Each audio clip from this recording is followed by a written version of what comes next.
Hello and welcome to a new episode of the Cradle News Roundup, your one-stop shop for all news West Asia. My name is Esteban Carrillo. I am the head of news for the Cradle. As usual, I'm joined by my colleagues, content creator and writer for the Cradle, Karim Shami, and columnist and editor for the Cradle, Sharmin Norwani.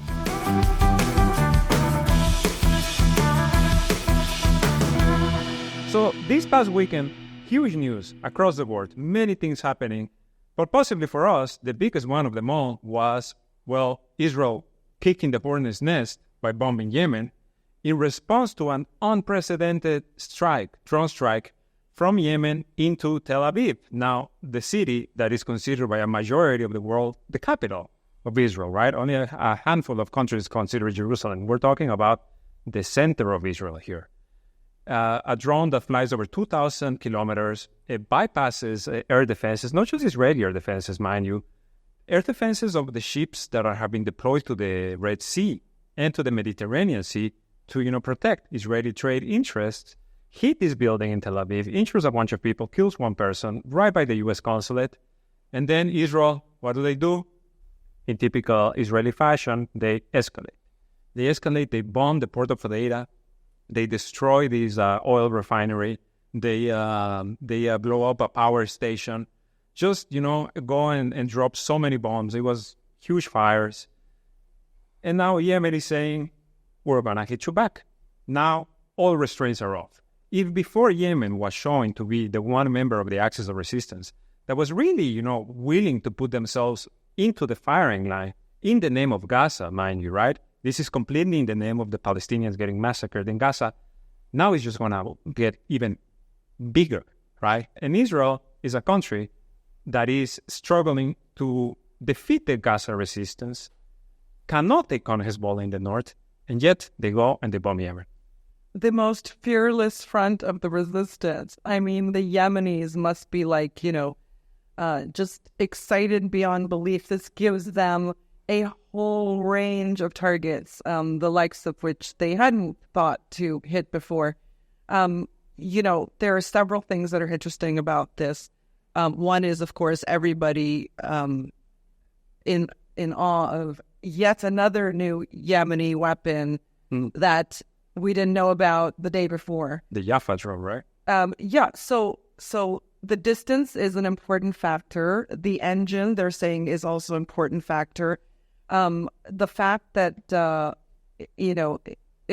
Yemen's previous versions of this drone were limited to 1,500 kilometers and now have exponentially expanded to at least 2,300 kilometers. The problem for Israel is, you have to think it's Tel Aviv. It's not just a beach city with some high rises. It is the core, the center of Israel's economic triangle. Okay, it's where industry, where government ministries, the Israeli Ministry of Defense is based in Tel Aviv. And then to come from where? How does a drone with that travel that kind of distance undetected?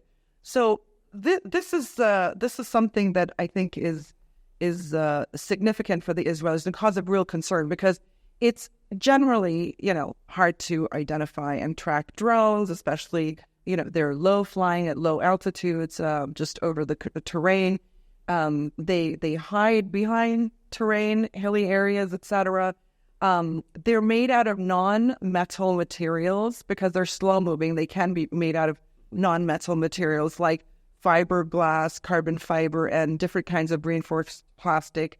And they're often mistaken for birds. One of the funny things about this is that, I don't know if we've heard this here and there, but regularly Israel's air defenses are shooting at flocks of birds. Like the Iron Dome fires at birds. The Iron Dome. How much does an Iron Dome missile cost? I think it's like $50,000 fair. $50,000 to hit a bird. So we've seen this extensively in the 9 months of conflict. But now, so how did it fly from Yemen to Tel Aviv? So experts are suggesting various pathways. We have to keep in mind that while, Israel's air defenses are in constant alert, what Yemen has to deal with is far more perilous, because countries like Jordan, Saudi Arabia, and Egypt are contributing to intercepting, rightly contributing to intercepting Yemeni drones and projectiles throughout this conflict. And then you have Western navies that are in the waters around Yemen also working to intercept projectiles and drones heading to Israel. So the Israelis said that the drone likely came via Eritrea, Sudan, Egypt, possibly the Suez Canal before hitting Tel Aviv. The Suez Canal, as we have our military correspondent who will be writing an article, or probably will publish an article Wednesday by him that looks very carefully at the ins and outs of this drone and its pathway. But he says it's very unlikely that it traversed the Suez Canal because Egypt has a very strong strike force there. Mm-hmm. But nonetheless, they are finding pathways to Tel Aviv. And now, with Israel reacting, okay, so everyone saw the picture of the Hodeidah port being hit. It looked like a massive conflagration, right? I mean, really, really big, not a little strike. These were oil tanks. Yeah, but they hit Yemen's oil storage facilities there, likely to make a large conflagration to help domestic perception in Israel, as though Netanyahu did a massive counterstrike, right? But it was also, the problem with this is he hit a port. That's civilian infrastructure, okay, which gives the Yemenis an excuse to hit critical civilian infrastructure in Israel. But importantly, by hitting civilian targets, the Israelis demonstrate that they don't have the intelligence information to hit key Yemeni military targets. So that was a big fail. Now, not even the CIA knows this. They've been bombing Yemen for 6 months, and they still haven't been able to deter it. Some players, I don't know, Saudi Arabia bombed Yemen for 8 years. And I want to say something. When the drone reached Tel Aviv, the Israeli media and the army, they had no idea from where it came until Ansarallah claimed responsibility. And before Saria went to his Twitter or Telegram account and said, Saria, the spokesman. Yeah, that's Saria. Yeah, and when he said that we are gonna to announce a very important operation, after that, the Israeli media and the Israeli army said that it came from Yemen. They had no idea from where it came. So this, I want to stress of what Sharmin said. So all the ships and the U.S. allies in the region, including Saudi Arabia and Jordan and Egypt, nobody saw that. They were completely blind. Even Israel, I just want to bring this up very quickly because the Israeli army said, we're going to conduct an investigation, right? Like they are want to do. And some of the information has already started to come out, and they're saying they tracked the drone for 50 minutes. But at no point did they consider it a threat. And apparently they were distracted or something or other by a cruise missile on the Mediterranean. I saw this as well, that the Israeli Air Force was talking about some cruise missile that was being headed. And where did that go or land? I don't know. I mean, according to them, the US, the UK Royal Navy, the EU missions, all of these, joint efforts have shot down 220 projectiles from Yemen, including drones and missiles. Right, and they say only a handful got through. We've seen the resistance axis, certainly in Iran's operation on April 13th, likes distraction weapons, right, to move attention away from the actual target objective. So, I mean, it's possible. But if they were tracking the drone for 40 minutes, maybe they were scared of expending yet another $50,000 projectile on a bird. Do you know what I mean? And the images, the videos of it flying over the Tel Aviv coast and hitting the building, are just unprecedented. Incredible. That was incredible. I want to say something. They use F-15s to bomb Al-Hodeidah. And F-45. No, F-15s. That went close up, but F-35s shot from a distance. F-35s, at the beginning, they said there was F-35s roaming in the sky. But the Israeli army said they used F-15s. First F-15, they have 4,800 kilometers of range, so they can bomb and come back. But of course, why they bombed the port? But they had a fueling jet for the planes. They have. Of course they had, but I think first F-35, I was a commander from the Israeli army. I will not use F-35s because Just drop into the ocean. it's highly likely. So F-16 is more capable. And of course they bombed this because, as you said, not only they don't have intelligence, but they are limited in their strikes because they use jets. If you want a jet to fly all this distance, you can't equip it with bombs that weigh like 2,000 or 1,000 kilograms. So they had to hit something very sensitive, and that's what they did. And it was like an image. Look, we did this. Because I can't think of anything that Israel can hit in Yemen that would affect Yemen except this. So I think it was like a smart choice in a short time for the Israelis, but in the long term, it's a very, very bad decision. First, because they opened the door of Yemen, because Yemen was a support front in what's happening in Gaza. Now I think it's a direct front. And of course, as you said now, Yemen can bomb, or the resistance can bomb sensitive facilities such as oil and gas and other facilities that store fuel. Tit for tat. Yeah. But I mean, so, what are they going to do back? It's kind of exciting in the sense that in this war, you're looking as one side escalates, the other is looking for tactical and strategic retaliations, and these were just growing exponentially. So, very possibly, according to our military analyst, the Yemenis can target Israel's fuel tanks in Haifa, and then it's other, the ones that we saw in the Hezbollah video, right? Satellite video following various Israeli installations that could be targeted if escalation takes place with the Northern Front, to the fuel tanks in Ashkelon. And then there are two major power plants near these as well. Okay, but if Yemen wants to deliver a visceral blow to Israel, they will target Israel's gas platforms. There's three of them, Karish, Tamar, and the Leviathan, which, these are in the Mediterranean Sea. They're fixed targets. They're not moving, right? They're fixed targets. They're also highly explosive. Let's give Israel an even bigger explosion than they gave us in Hadaidah. And so they're easy hits. But they're very strategic, too, because this hits at Israel's energy independence, but also it threatens normalization. Both Egypt and Jordan, long-time normalization states with Israel, normalized ages ago, are receive energy exports or imports from Israel. So what does that do? It shatters that. And, of course, Jordanians have been up in arms. Why are we buying gas? Why are we buying oil from Israel? This is, unacceptable.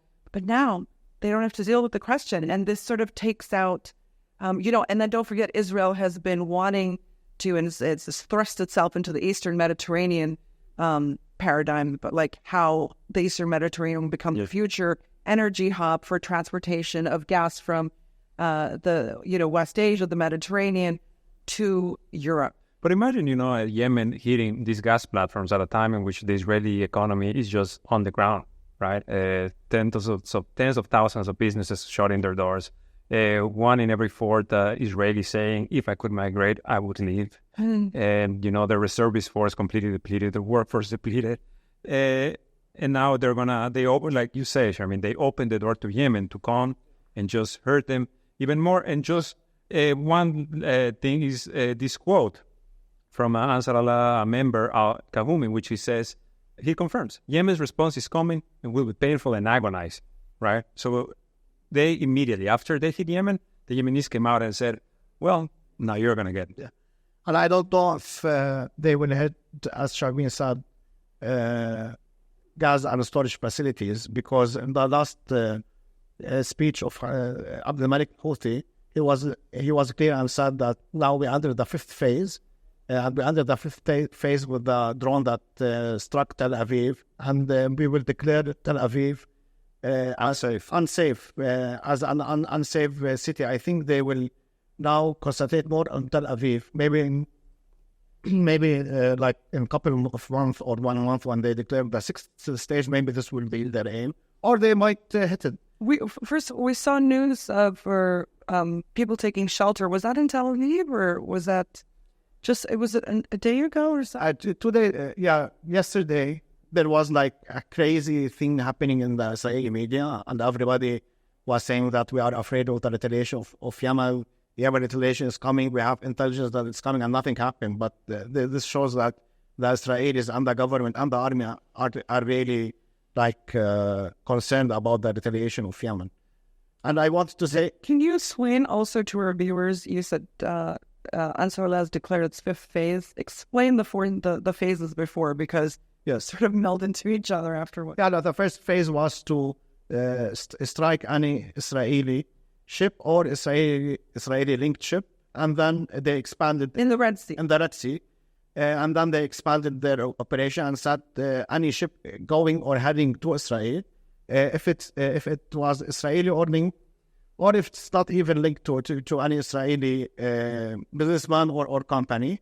And the third phase was that they expanded their operations. Their operation theaters to where do they expand? To the Indian Ocean, and of course the Red Sea, the Arabian Sea, and Gulf of Oman.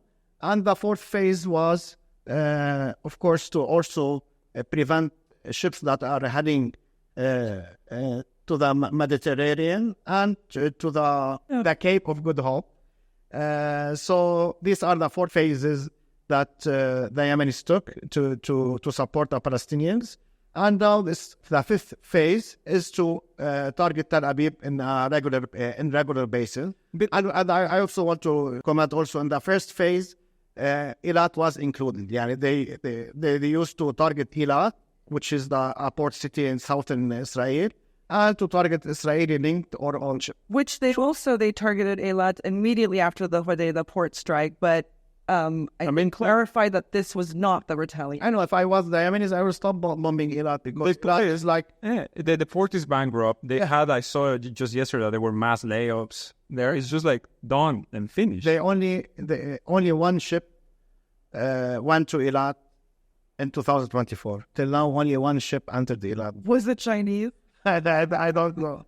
Maybe they know. And I want just to clarify something, that the drone that struck Tel Aviv was manufactured only to bomb Tel Aviv.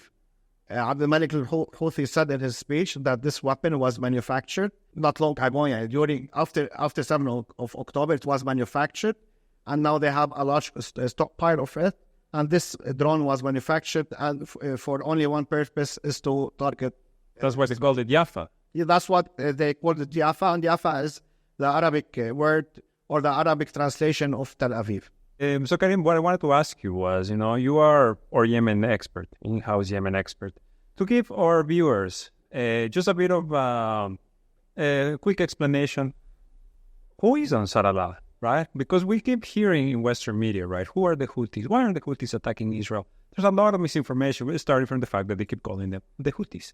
Right, so why don't you just give us just a brief background on this? So the Houthis are a family that originated in northern Yemen in Sada, and of course Yemen had many civil wars, and of course there was oppression, and Saudi Arabia, since like the 30s, tried to control Yemen. He's among sectarian. Right? Yeah, so there was a leader who's called Hussein al-Houthi, rose to fame in that early 2000. And he objected everything that's happening in Yemen, and of course he fought the Saudi Arabian influence in Yemen, and of course Saudi Arabia didn't like it. So back then, Ali Abdullah Saleh was the leader of Yemen. He was the president, and he launched 6 wars on the Houthis, and he did it wrong. And after that, the Houthis is not like a family anymore, although people refer to them as Houthis.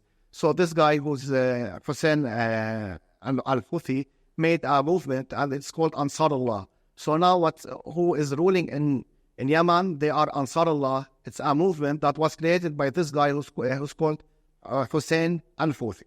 And in 2004, he was assassinated. He was killed, and after that, his brother took over.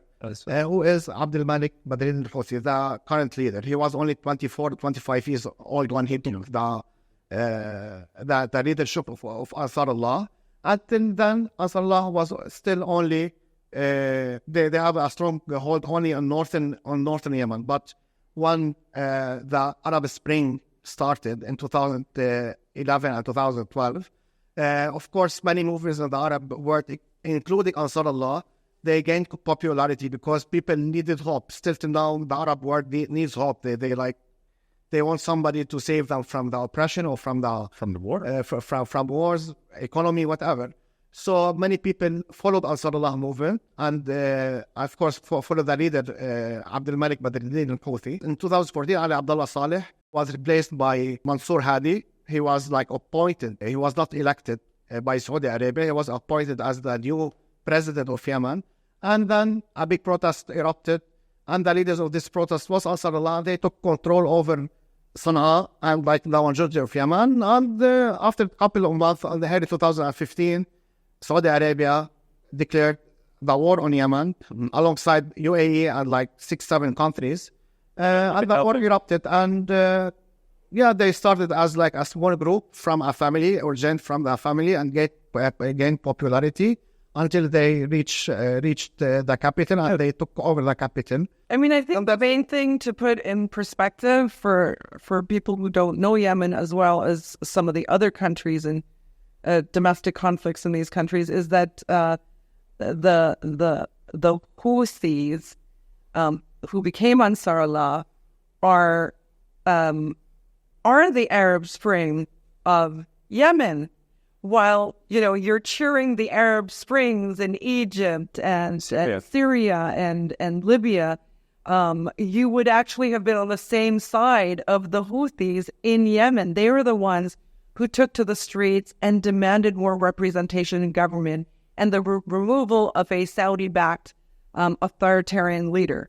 So now, just something, because we like to point out narrative plays. There was a tweet by CENTCOM, U.S. Central Command in covering about 20 countries in West Asia, North Africa, last week that 6 times said Iran-backed Houthis in one tweet. And I basically subtweeted it saying the Americans were so owned by the Yemenis that their only comeback is to say Iran-backed Houthis 6 times in a tweet. Now, when Westerners use this, you'll notice that Westerners don't use Ansarallah as much. They use the word Houthis because the Ansarallah doesn't like it, because Ansarallah is a much broader, wider movement than just a family now.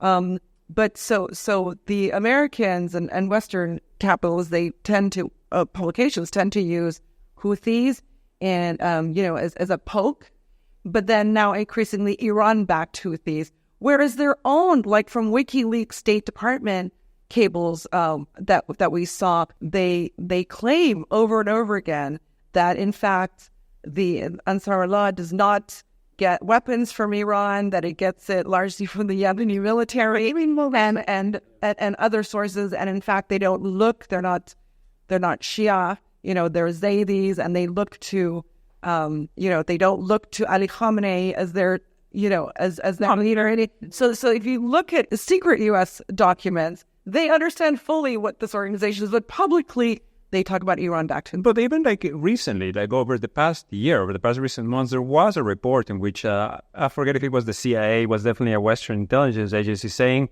Iran does not control Ansarallah. They do not dictate what Ansarallah does. And Ansarallah, both Tehran and Sana'a, make this clear repeatedly in statements. They reject the word proxy. They make their own decisions. There's a massive siege, a sea blockade of Yemen. How would Iran get weapons to Yemen? That's the other question. We are seeing unusual, really extraordinary military technological advances that are domestic to Yemen. And this is what is really shocking Western powers in the region. Yeah, this is dangerous. Actually, it's shocked the resistance axis, let's be clear. They never expected Yemen to be the front that captures the imagination of all Arabs and Muslims everywhere. Okay. Karim, of course, saw it coming 10 years ago.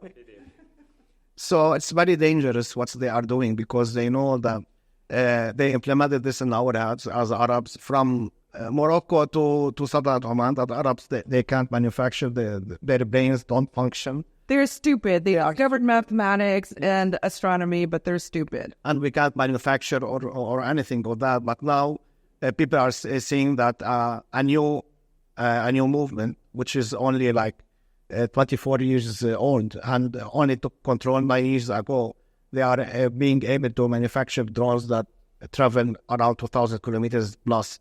And bypass defenses. Yeah, bypass defenses. And which defenses? The United States, UK, or Saudi Arabia, which they purchased every single equipment of the world. But like a lot of countries with big powers, a secondary or tertiary aim in these wars is to showcase their weapon systems so that they'll get buyers. But like, imagine if once all of this is over in the region, everyone's making a beeline for Yemen in the same way that Persian Gulf countries, even, and countries in West Asia that were very much under the U.S. domain, including Turkey, made a beeline for Russian military equipment and hardware after the Syrian war because they saw what it can do. The current hot item, really, in militaristic terms, is the Iranian drones, the Shahed 136. And the Cornet also, said Hassan once in an interview, the anchor asked him, is Russia mad because you used Cornet against Israel in 2006? His answer was they were very happy because they sold 10,000 of them after the war. So, because they are effective against Merkava.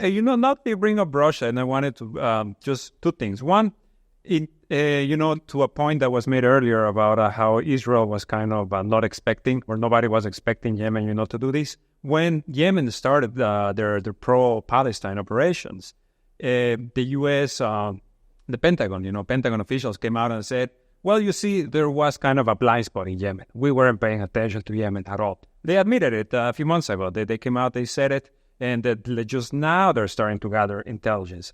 And now, as they're gathering intelligence, they need reasons, right? Because after what happened over this weekend, the U.S. and their, allies, they need to find a reason to come against Yemen because Israel cannot. Israel can continue to drop bombs, but Saudi Arabia did that for 9 years. The U.S. has been doing it for 6 months and it hasn't worked. So what are they saying now? That Russia is about to give Yemen anti-ship systems, if I'm not mistaken. I don't know that. Yeah, it's possible.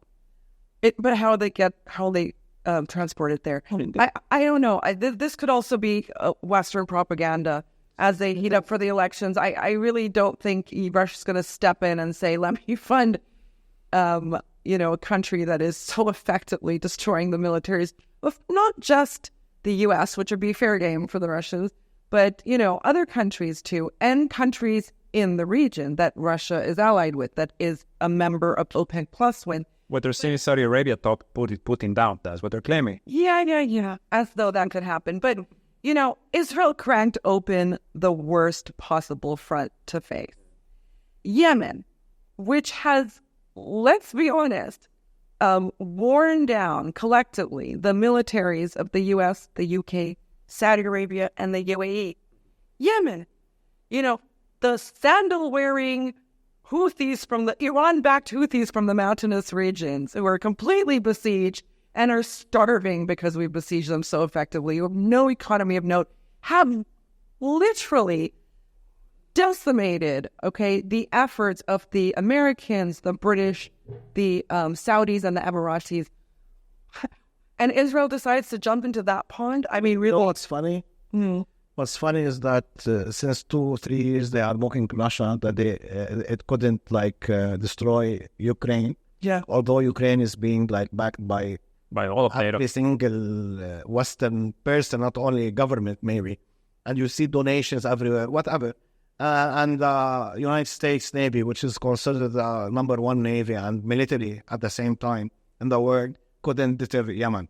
Yeah, and what happened is that since 6 months they are trying to deter Yemen, but what we are seeing and what the Yemenis are telling us that they are manufacturing and developing weapons within the same time frame.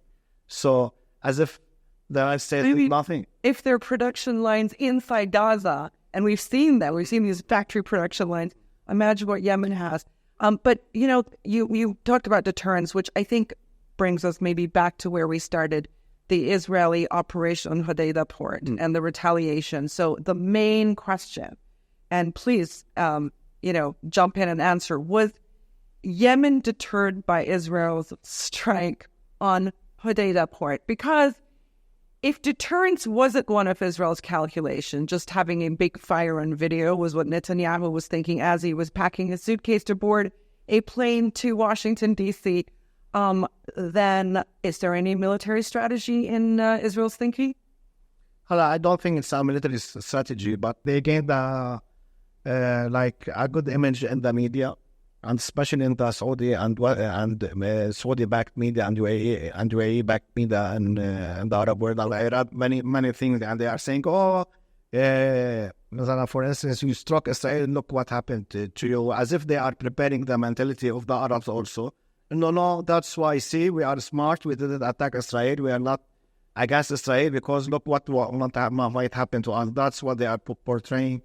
But that's part of the operation, it's part of the psyops. Yeah, it is. But I said it that in the short time frame, they won. But on the long time frame, they won't win. I mean, in my view, just quickly, I keep thinking of this tweet 6 months ago. I remember from some scientist on Twitter who said, the Houthis went and effed around and are about to find out. And it's like, the sheep's going. And again, after they blow up the Hodeidah port, I'm seeing the same tweet again. The Houthis went and they effed around and found out. And they found out what? Found out the will to go and stomp out? I don't understand. The Yemenis are very happy and they were struck because now they can go all in. People don't understand the Yemenis. You guys, if you were one of the people who thought that Yemen is really screwed by this Israeli attack, or Yemen is really screwed after hitting Israeli-bound vessels in the Red Sea and have been shocked at what came after, you need to read the Cradle. 100%. We've been talking about this for 3 years now. We've been talking about it endlessly and showing, especially in the Persian Gulf countries, Saudi Arabia, the Emirates, Kuwait, Oman, Qatar, read the Cradle, because this is a wet dream for Ansarallah. That Israel cracked open, Pandora's box by hitting the Hodeidah port. So literally rubbing their hands together, thinking, okay, They were chanting by the thousands, let us go to Tel Aviv, let us march on Tel Aviv. Yeah. In the middle of being bombed, in the middle of starvation and a siege, millions of Yemenis hit the street regularly. Millions, for Gaza. These are the true Arabs. There's no question about this. And fearless. Not to disparage other parts of the resistance axis, but, reading Western media has penetrated the brain somewhat, and they're rather well-behaved resistance in the larger round. Yes. Yemen, no restraints. Absolutely fearless. For the bombings of Al-Hodeidah, we have to know that Yemen struck 174 ships, and they sank 3 ships, and they took control of 1 ship. In addition of that, they fired more than 200 missiles into Eilat and hundreds of drones also. So if we put it, it's the only front that if we put it in balance, we will see that the Yemenis did a lot more than what Israel did. But what Israel did is only for the image to show, look what we struck, because they can't strike anything else in Yemen. Because, for instance, if they came with maybe 6 F-16s, and as I said, they are not they can't attach to them powerful missiles because of their long range. Because if you want to attach a very heavy missile, then the range will be shorter. Mm-hmm. So that's what they did. And now we'll see the retaliation of Yemen. And I just wanted to mention to mention that only 2 Arab countries condemned the Israeli attacks, and then this tells us a lot of the ongoing war. The only 2 countries that condemned it is Sultanate Oman and Algeria. That's insane. And of course Iran, and we have Taliban and Hezbollah and many other factions condemned it. But as Arab countries, only Algeria and only Sultanate Oman condemned it. That's so shameful. That's so shameful for the Arab League, for the Organization of Muslim States, Islamic States. That shows, I think this shows the power of Saudi Arabia and the Arab world, not us or Israel, because till now Saudi Arabia and Yemen are in a state of war, and any country that will condemn the attack will upset Saudi Arabia. That's how I see it. So nobody have the balls to do it. Okay, let's be fair though. Mohammed bin Salman, I think for a few years now, has been seeking an exit from Yemen, a clean exit, so he can focus on his economic, his rebuilding, his renewal of Saudi Arabia, which has also hit some money blocks, some investment blocks. And Yemen just keeps cropping up, and the threat of Yemen, as we talked in an earlier podcast when the Saudis detained some Yemeni pilgrims during the Hajj, Saudi Arabia very quickly realized that the Yemen threat is ever present, and they really would like to take it off the table, but the Americans won't let them. They want to drag them back in. They want to drag them back in. But this brings us also to the famous quote that was said by the founder of Saudi Arabia, Al Saud, the first, when he said, "The honor of Saudis is in the humiliation of Yemen, and our humiliation is in the glory of Yemen." He basically meant that Yemen needs to be kept out of power and poor in order for Saudi Arabia to thrive. And the opposite is also that is really the history of it. If Yemen rises, Saudi Arabia is over. That is the fear. And the thing is, this is what drives Saudi foreign policy. Yemen, a super, resource-rich country, so strategically placed between West Asia and Africa and all these critical waterways and trade routes, has always been, trodden upon by the stronger Saudis. But that may be turning. Yeah. So let's move on for now. We'll always be coming back to Yemen. But over the weekend, there were other very big news, one of them being the ruling by the International Court of Justice on the Israeli occupation of the West Bank, East Jerusalem, and Gaza, in which they said that, it's illegal. They declared it unlawful. They declared that settlement sanctions need to end. They declared that the settlers need to be removed from the occupied territories after 1967. And they also called on nations, on UN member states, to not recognize it. They said these member states have an obligation not to recognize Israel's occupation as legal and must not provide Israel assistance in maintaining the occupation. Yet another turnaround, right, for Israel on the global stage. And we're still waiting to hear on the ICJ ruling from Gaza. This is probably going to take at least a couple of years on genocide. But now there is just enshrined, right, in this ICJ ruling, Israel is committing the crimes of apartheid, of military occupation, and of illegal settlement expansions. Yeah. So what culminated on Friday on the ICJ rulings stems from a decision by the UN General Assembly in December 2022 to look into Israel's occupation of territories that were taken in 1967 after the Six-Day War. So the judges were asked to rule on two questions, to offer their opinion. This is just an advisory opinion on two questions. What are the legal consequences of the occupation, and what should states do about it? Mm-hmm. Okay, so in this 285-page decision, they found Israel responsible for, quote-unquote, racial segregation and apartheid. It's absolute. We're not just quoting Amnesty International or Human Rights Watch or many states on this. We're quoting the ICJ. The World Court. The World Court, okay? The absolute authority, the highest authority in international legal affairs. The ICJ judges also placed responsibility with states, all states and the UN, to end these violations of international law. And then they cracked open this whole thing that was unexpected. They said reparations should be paid to Palestinians who have lived under Israel's occupation. This is a first for the ICJ. They've never ruled on anything like this as far as I could see. Reparations for all unlawful Israeli actions, okay, related to occupation.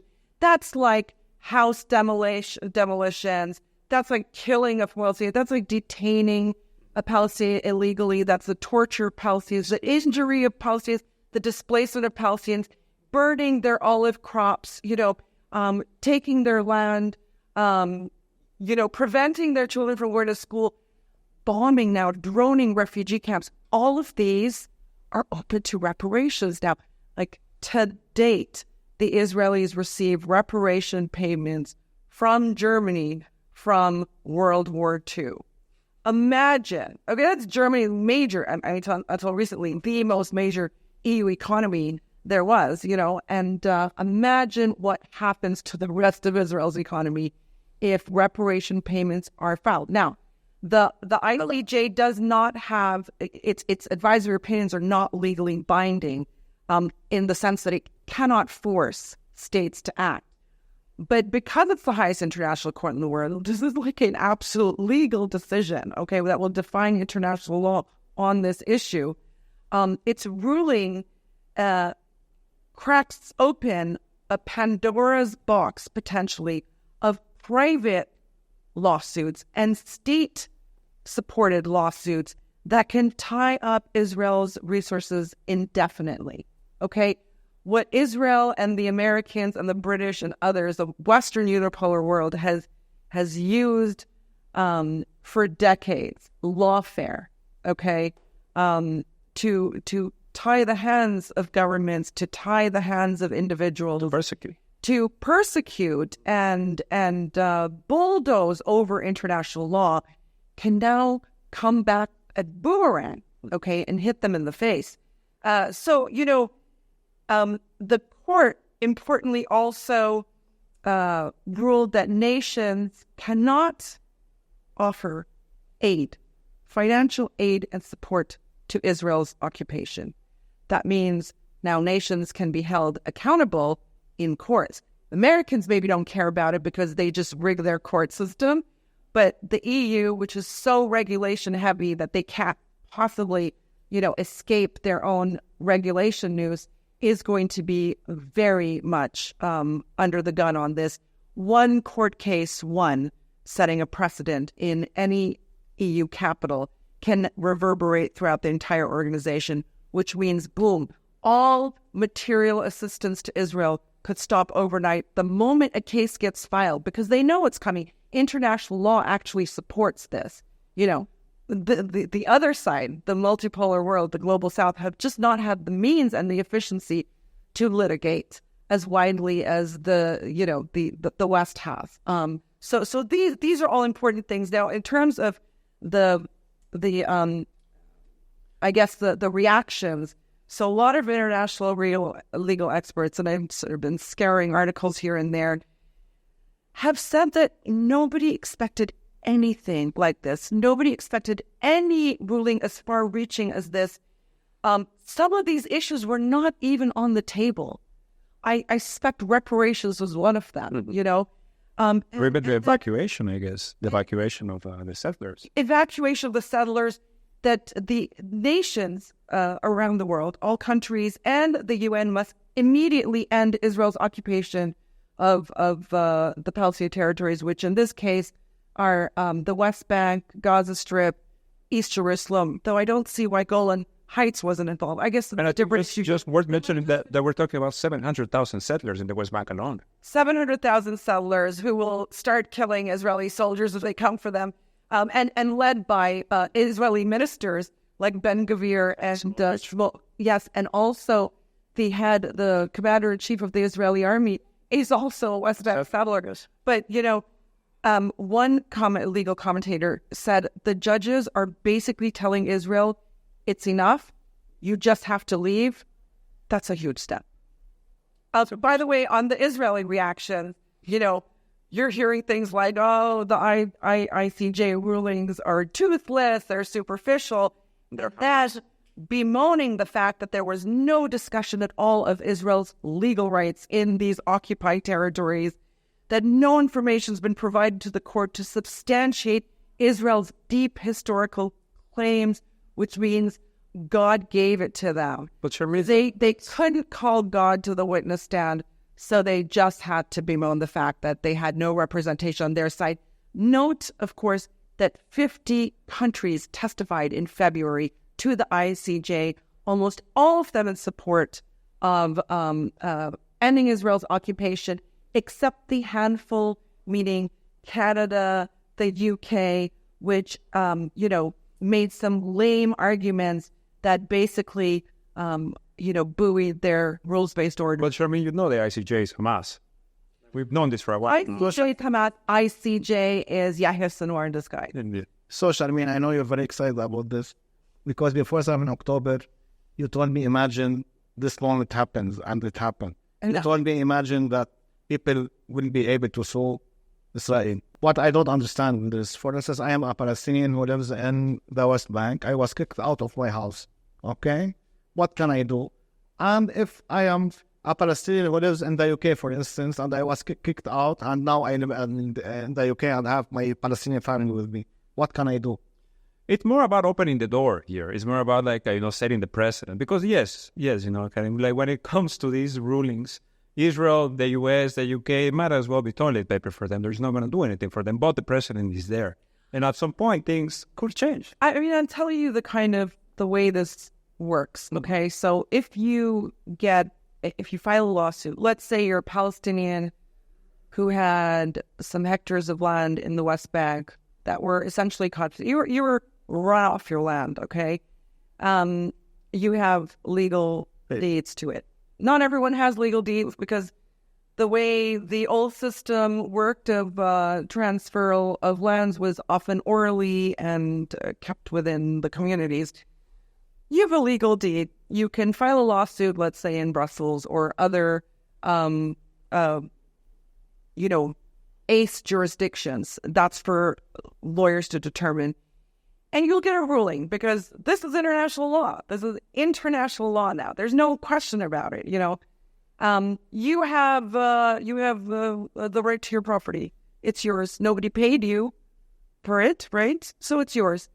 So what happens? The person who took that Palestinian's land in the West Bank will then be requested by legal courts or judgments in Brussels, let's say, to relinquish the property. They will not.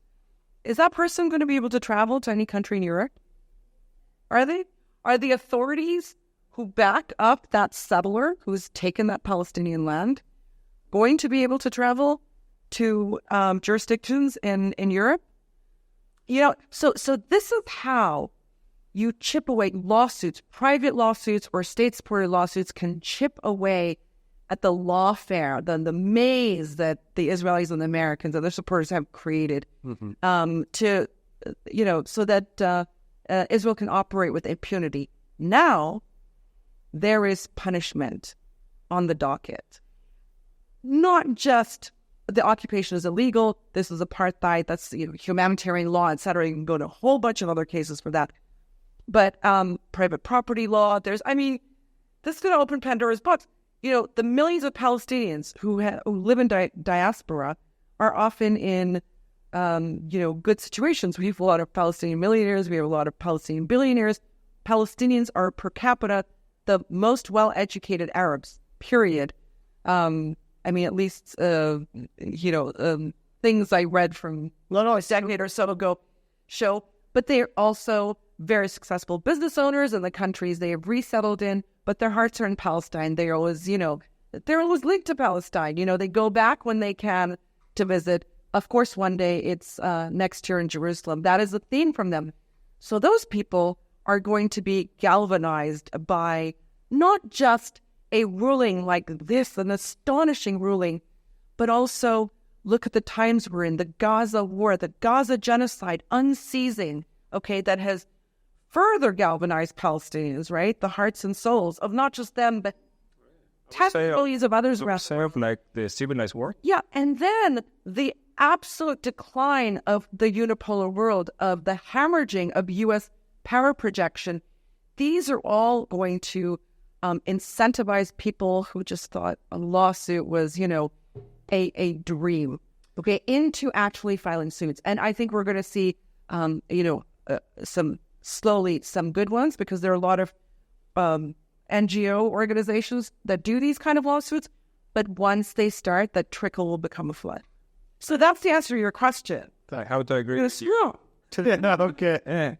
So last but not least, the last thing I want to talk about, and it's good that you brought up the collapse of the unipolar world order, because as we are speaking, Benjamin Netanyahu is on his way to the U.S. Capitol to address Congress, right? A wanted war criminal, about to address U.S. Congress, and he's traveling just less than a day after Joe Biden resigns from the campaign. Apparently now it's going to be Kamala Harris versus, I don't think you can beat Kamala Harris with that video of her repeating the same phrase like 48 times going around on social media. It's too embarrassing. I can imagine what can be and be unburdened by what has been. You know? What can be unburdened by what has been. What can be unburdened by what has been. What can be unburdened by what has been. What can be unburdened by what has been. What we can see, what we believe can be unburdened by what has been. What can be unburdened by what has been. What can be unburdened by what has been. What can be unburdened by what has been. What can be unburdened by what has been. Who we can be unburdened by what we have been. What can be unburdened by what has been. Where we can be unburdened by where we've been and unburdened by where we are right now. What can be unburdened by what has been. What can be unburdened by what has been. What can be unburdened by what has been. What could be unburdened by what has been. What can be unburdened by what has been. What can be unburdened by what has been. What can be unburdened by what has been. What can be unburdened by what has been. What can be unburdened by what has been. Unburdened by what has been. Believe me, what can be. What can be unburdened by what has been. What can be unburdened by what has been. What can be unburdened by what has been. What can be unburdened by what has been. What can be unburdened by what has been. What can be unburdened by what has been. What can be unburdened by what has been. What could be unburdened by what had been. They were ready to go with Biden when he couldn't even remember where he was. I feel like this is better than that. Oh, no, they may be willing to go with her. Who would vote for her? That woman has not been voted in. I mean, she started with the Democratic primaries, right, 4 years ago, and literally couldn't. I mean, her numbers just kept going down and down, and Tulsi Gabbard gave her the visceral blow at one of those debates, and she never recovered from that. So they wanted Kamala Harris. They want that face, that a woman, a person of color for the new generation of the Democratic Party. And so they inserted her into the vice presidential slot, thinking that Biden and his dementia and his health would make Harris just sweep in at some point, potentially within these 4 years, during a second term. But Biden went down fast. And the thing is, Kamala Harris at 4 years as a VP has not stood out in anything. She has not put her mark on any policy that stands out. Here's how I think how this fits for us a bit. We've been talking for a while about Netanyahu kind of just holding on, right, until the election. And at first we were saying it's because he's friendlier with Trump than he's with Biden. Although now we know it doesn't really matter. Whoever's sitting in the Oval Office is going to send the bombs nonstop. But Trump likes annexation. So now it's Netanyahu about to do a victory lap in D.C. because this is his first visit to the U.S. Capitol since he took power last year or 2 years ago, I think. Something. I'm kind of very interested in watching the optics of this because Johnson, the Speaker of the House, Mike Johnson, just said very passionately that if anyone who interrupts, meaning members of Congress elected by the American people, anyone who speaks up, interrupts, or shouts out during Netanyahu's speech, a foreign leader who's being investigated at the International Criminal Court for war crimes and, potentially the ICJ for genocide, that if anyone tries to interrupt him or shout him down, they will be ejected physically and possibly imprisoned. Imagine. I'm Americans. This is your Speaker of Congress saying that he's going to potentially imprison your elected officials if they shout out "Free Palestine" during a foreign leader's address to them. I'm sure every night Volodymyr Zelensky dreams of being Benjamin Netanyahu, having that much power, having that much weight in what is supposed to be the indispensable nation. Wow, that would be very interesting. We'll see how many minutes they will clap for him. I wonder what they're going to do to security outside. I mean, are they going to do what Israel likes to say, that the border with Lebanon isn't enough? We need a border all the way to Turkey in order for us to feel safe. Will they take the congressional border all the way to Virginia and Maryland and even Delaware? I hope the Secret Service is on a better sense than they were, when Trump got his ear shot off. Yeah, they're going to be on roofs everywhere, for sure. So with that, I think we can finish for this week. Thank you so much for joining us. Please make sure to share, to like, to subscribe, and to follow us on Instagram, on Telegram, on X, and to check out our Patreon, where you can become a member and help us continue doing our work. We could never do this without you. Thank you so much for those of you that have become Patreons. For the Cradle News Roundup, my name is Esteban Carrillo. I have been joined by Karim Shami and Sharmin Narwani.